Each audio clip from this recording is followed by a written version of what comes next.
Welcome to my weekly podcast, Later That Same Life.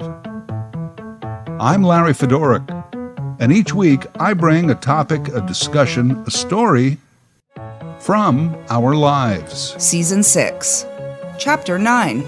So, about the Monarchy. Queen Elizabeth II passed on September 8th, 2022, right around tea time, they say. Her funeral and final services wrapped by day's end, September 19th. For 11 and a half days, Canada witnessed almost non-stop wall-to-wall coverage of every aspect of the Queen, her life, her reign, the monarchy in general, and the subsequent reign of the man we now called Charles III, former Bonnie Prince, now crusty king, Charles in charge. And to my darling Mama, as you begin your last great journey to join my dear late Papa, I want simply to say this: thank you. Thank you for your love and devotion to our family and to the family of nations you have served so diligently all these years. May flights of angels sing thee to thy rest. 11 and a half days, where it might have seemed that the rest of the world had stopped, or that anything else that may have been happening deserved any news coverage. I was also surprised by the amount of time and resources even CNN devoted to this story, given that they are not one of the British colonies. Plus, their own sovereign still lives a kingly fashion in a gaudy castle in Palm Beach. It's a collusion witch hunt. I assume that all of these networks worldwide that gave the death such extensive coverage did so because people were watching. I mean, it is estimated that over 90% of the population of the planet never knew another British queen or king in their lifetime. That in itself is remarkable, as we had just celebrated earlier in the year with the Queen's Platinum Jubilee. Though at the time the Queen looked somewhat frail and limited her public appearances, I'm sure many of us thought that she just might live for many more years. Alas, came September 8th. Her Majesty was 96. Now that we've had some time to process and get back to our other worries, I thought this would be a good time to discuss the monarchy. But just before I get into the subject of the British monarchy's relevance, during those 11 and a half days, a point was made that I believe does pertain to the state of the current world. Someone said that we were likely witnessing the very last global mourning we were ever going to see. That struck me. It's true. There is no other king or queen or prince or pope, politician or pop star whose passing would cause the world to agree to be sad. Is there such a person? I can't think of one. Have we ever had such a global mourning before this one? Nelson Mandela, to an extent. John Lennon, maybe. Anyone else? Betty White, Mother Teresa, Princess Diana, Elvis, Churchill, JFK, Marilyn, Gandhi. Seriously, it's difficult to think of a death that stopped the world for 11 and a half days. And when I say stopped, I don't mean literally. I mean more like attention span. In practicality, it was like the Brits say, keep calm and carry on. It became quickly evident in the hours that followed the announcement that this was about the Queen, Elizabeth, and not about a loyalty to a monarchy. We felt sad about a person, yes, a queen, a young, beautiful princess thrust into that role and dedicating her life to that service. Her Royal Highness Princess Elizabeth, speaking from South Africa on her 21st birthday, marks the occasion with this simple but historic message.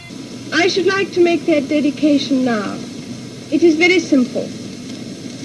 I declare before you all that my whole life, whether it be long or short, shall be devoted to your service and to the service of our great imperial family to which we all belong. For many of us, a mother figure, perhaps a grandmama. A nice person, apparently, nice smile, and a proper royal wave. Longevity had everything to do with it. As I said, 90% of the world knew no other in their lifetime.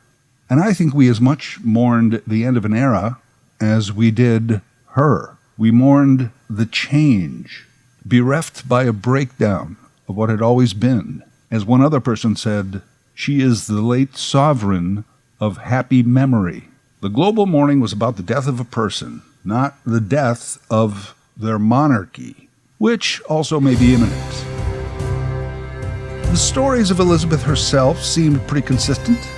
A lovely person, always appeared genuinely interested in you when she met you. Good family person. She got credit for maintaining good grace and aplomb. She also got credit for some of the most bizarre, mundane things. Stories of dignitaries who were invited for weekend sleepovers over at their summer cottage, which just happens to be a large castle in the Scottish Highlands of Balmoral. And the Queen would ride a horse or set the table for supper. Wow, they were roughing it. The Queen would set the table. Oh my goodness, can you imagine? Really? Day to day at the office, she was also credited with gently wielding the royal family's so-called soft power for just over 70 years. I think the term soft power was a nice way of saying no power at all. But we put up with you because of tradition. You seem to be a nice person, and you're good for tourism. Otherwise, stay out of the way. Soft power.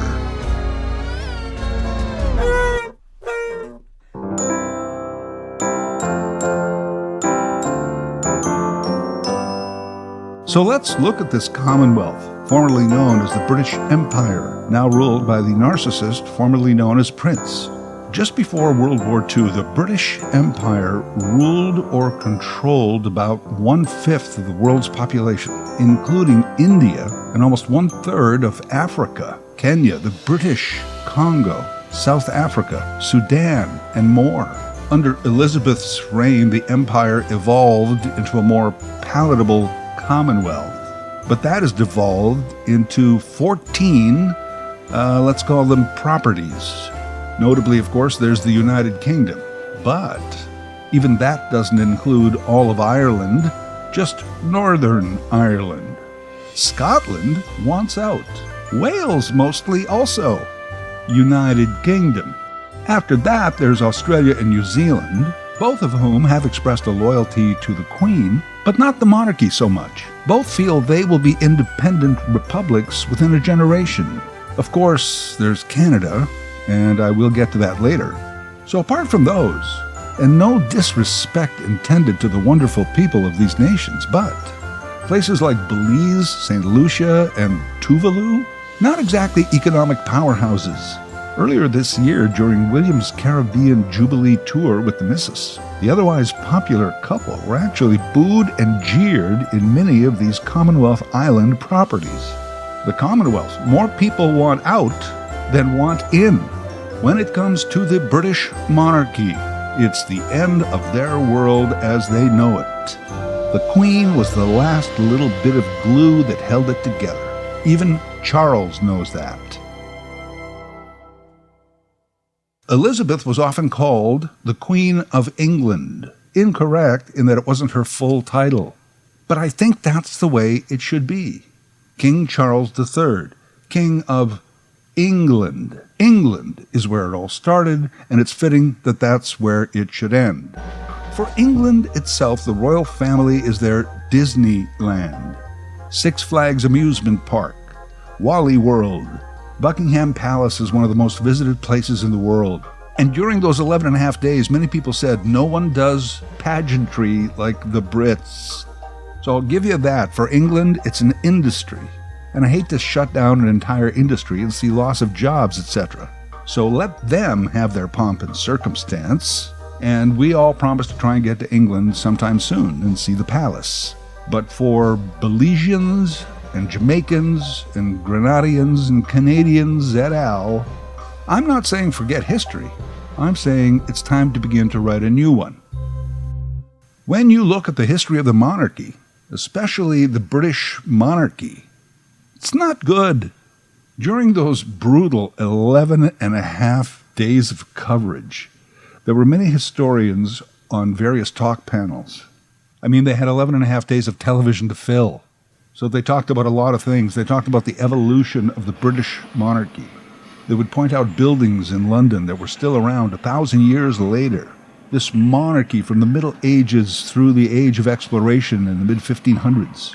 They talked about former ancient kings who ruled by absolute power. Peasants and common folk were looked down upon. Foreigners who were enslaved, all for the greater wealth of the royals. Only noblemen could advise the kings, and if they fell out of favor, off with their heads. So one historian points out how much things have changed since then, comparing those days to the reign of Elizabeth II. I told you she got credit for a lot of strange things. Because I was sitting there listening saying, really? You're saying that one of the great things about her was that during her 70 years there were no beheadings? At least none that we know of? Well, there's a case to be made for their existence. Bravo, royal family. Your goal of 0 beheadings accomplished. Given centuries of kings and queens, and popes for that matter, it's a miracle anyone today does have a mind of their own, and that the world has managed to turn out as well as it did. Which right now I know is not great, but also not too bad. Generally still a work in progress. It does seem ridiculous, however, to go on pretending that people rule by birthright. I mean, nepotism in business is one thing, but monarchy takes that to a whole new level. There are still outright kings in this world, Saudi Arabia for one, but in truth, those people are despots. The rest of the world is mostly into democracy. Royals aren't democracy. They aren't even a meritocracy. They are monarchy. Like I said, England, have at it. You already have the ancient infrastructure. But for the rest of the empire, the Queen is dead. Long live the peasants. The conversation quickly went from mourning the loss of the Queen to should Canada stay in the Commonwealth. Let me stress once more, the media had 11 and a half days to fill. And though I'm sure people enjoyed watching 3 hours of helicopter coverage of a hearse traveling to Edinburgh, the talking heads were getting paid to talk, and they needed something to talk about. So they talked about the end of the Commonwealth.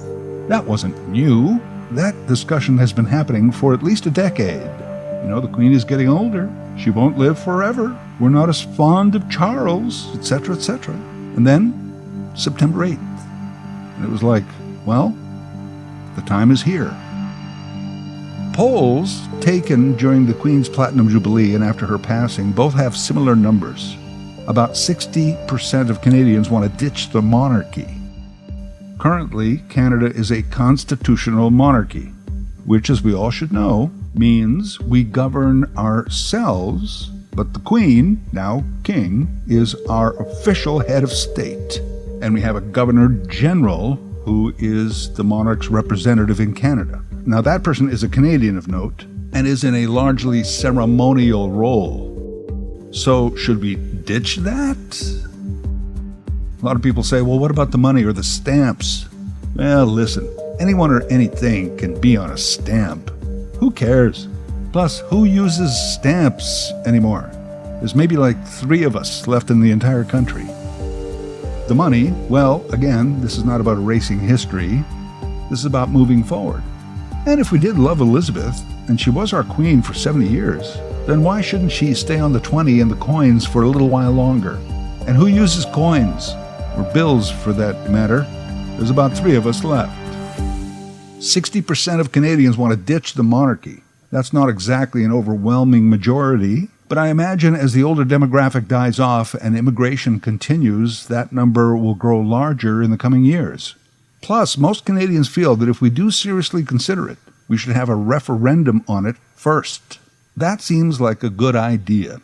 One pundit, and I wish I could remember their name to give them proper credit, but I can't, so I'm just going to paraphrase what they said.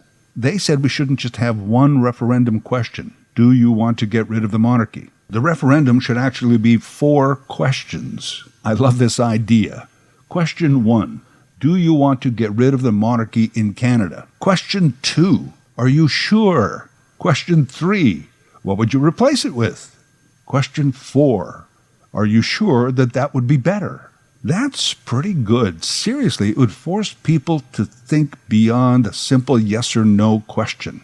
Also, I'm sure that most Canadians don't realize what a monumental task this would be. Remember, we are a constitutional monarchy, so becoming something else would require us to rewrite our constitution.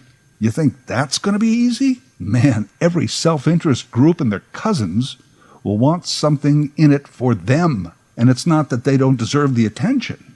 But, if we're trying to create one pizza for 36 million Canadians, not everyone's going to want pineapple. And someone else is going to demand green pepper. Okay, maybe that's not a great analogy, but you get what I mean. Now, having said that, just because a task is monumental doesn't mean we shouldn't take it on. We should at least realize all of this going in. I need to know the height of this mountain that I'm about to climb. And let's be honest, great queen and all, but she never really apologized for the royal slave trade, the colonization of indigenous lands, or the theft of natural resources. Seems ridiculous to want to still be connected to that history, simply because for 70 years we had a nice lady who wore neat hats. I want to share something here that I think is germane to all of this. This is something I'm having a hard time trying to balance on the scales of my Libra brain. On the afternoon of September 4th, a Sunday, news broke that 28 people were stabbed in 2 nearby towns in Saskatchewan. 10 people were dead, others critical in hospital. The towns were mostly of Indigenous population, and 2 Indigenous suspects were at large. Wow.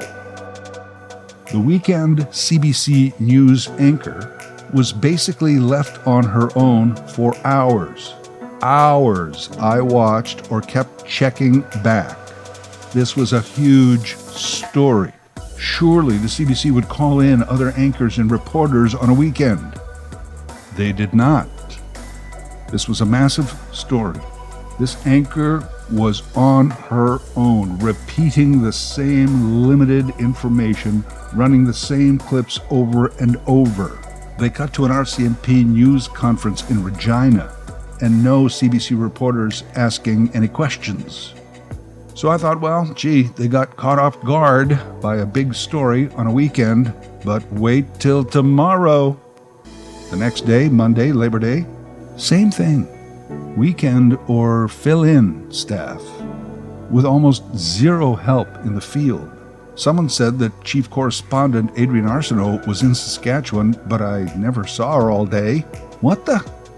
By Tuesday, everyone was back to work at the CBC, but they had more reporters talking to kids going back to school than they did on this mass stabbing story with suspects still at large. Finally, I guess they got one guy to drive out to one of the towns and talk to some of the locals. But still, RCMP didn't know where these guys were. Were they in Regina, Manitoba, North Dakota? The cops didn't know, and no one was really pressing them on this matter. CNN had better coverage on this Canadian story out of Atlanta. Then one of the suspects turns up dead, and not far from the original scenes of the crimes. Soon the other one too was not in Regina. He was nearby trying to steal a truck. Then he dies in police custody. You know, an Aboriginal man dying in the custody of police in Saskatchewan. Listen, I know that happens all the time, but you'd think this one would be a little more newsworthy. There were Indigenous issues, mental health issues, drugs, police incompetence, parole violations, on and on. What a layered story. And then by now it's Thursday. Indigenous folks, sorry about your loss, but the Queen's dead. Wall-to-wall coverage.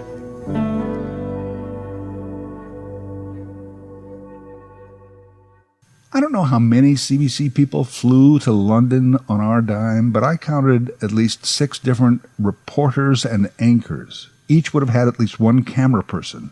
There would have been at least a few producers, directors, sound people, plus various assistants and coordinators. By my count, between 30 and 40 people were there covering the passing of Elizabeth R. I get it, that's big news. But then 11 and a half days of a lot of nothing. Well, there was that 30 minutes of what kind of flowers were on the casket and where they came from. The 3-hour hearse ride coverage, riveting. A 40-minute chat about the role of Camilla. Oh, look, there's Harry and Meghan. The death and the funeral, those are events. The rest, non-events. But they were all covered. So how do you think the Indigenous folks in Saskatchewan feel about the monarchy now? You know, my close friend and neighbor was just murdered in cold blood in one of the biggest mass killings in the nation's history. But you know, poor Charles. Am I wrong to compare these two stories? Because I don't think I'm wrong. That's my point. A late sovereign of happy memory. Whose happy memory? White, middle, and upper-class Brits? Yeah, okay, them. But who else? Even those of us who liked this nice little old lady and were a little saddened by her passing. By day 3, a lot of us were saying, okay, enough already. I think all that media coverage actually did her a disservice. I started flipping over to American channels just to see anything else. Then I'd flip back. Yep, she's still dead. Watching some of the coverage to me was like watching a Trump rally. In both cases, I'd be simply amazed by how many people were buying in without thinking things through. I'm actually embarrassed about how much our media ignored the plight of Canadians to instead pay tribute to a monarchy of reckless and cruel colonization. And dare I say it, but I think a lot of reaction to this comes from older social norms, mom versus dad. I'm not talking about gender equality, parity, equal rights. I believe in all of those. It's just that for a lot of us in society today, we still feel that mom is different from dad. The Queen was like nurturing mom, and Charles is more like disciplined dad. Wait till your father gets home. It's like that, and we don't care for it. England, he's your king. You deal with him. For the rest of us, too much bad history and negative association. Time to move on.